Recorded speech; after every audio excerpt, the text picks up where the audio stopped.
Right then, final lesson, lesson 4 on Dave's Cave. Now, you will have probably noticed that this book is written in some unusual language. It says, "This Dave." Now, it doesn't say "this is Dave," it says "this Dave." I wonder if you can think, why is the language of this book a little bit sort of short and doesn't quite make sense? It hasn't got all the words in there, has it? Can you have a think about why that is? Well, hopefully the reason you came up with is because Dave is a caveman, and that's the way people used to think cavemen would talk, and certainly in some television programs and old books you hear them, cavemen and cavewomen, talking like that. This Dave, this Dave's cave, this Dave's big rock, Dave like rock. So there's a book called Dave's Rock, by the way. I haven't read it, but I'd quite like to. Anyway, so what we'd like you to do is I will put on the home learning pack a section of this story. And it'll be the beginning of the story. This Dave's cave. Dave like a cave. Nice green grass. Big comfy rocks. This cave. Perfect. Dave's friends like cave too.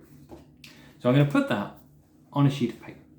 And what I would like you to do is I would like you to take that part of the book and I'd like you to write it in what we call a grammatically correct sentence. I want you to imagine that you've written that in your book and I'm going to come along and go, excuse me, there are some words missing from that sentence. So what I'd like you to do is I'd like you to listen to the sentence as you read it aloud, or I read it aloud, and think, what are the words that are missing? So we've already said, this Dave would become, this is Dave. Could even say, this is Dave the caveman.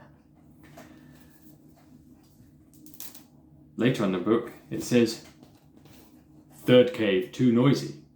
So we might change that to saying, the third cave was too noisy.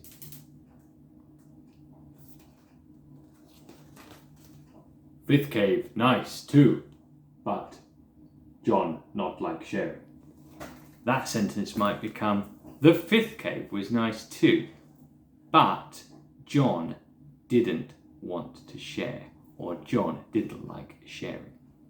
So you can see what we're going to do is we're going to take the text of the book and we're going to turn it into sentences that would be full sentences, the kind of things you would be expected to write in your book at school. So you'll have to go onto the home learning pack, find the sentences from the book that I'm going to put on there and turn them into proper sentences, into sentences that have no words missing. So hopefully that all makes sense, and hopefully you've enjoyed this book, Dave's Cave, as much as I have. Off you go.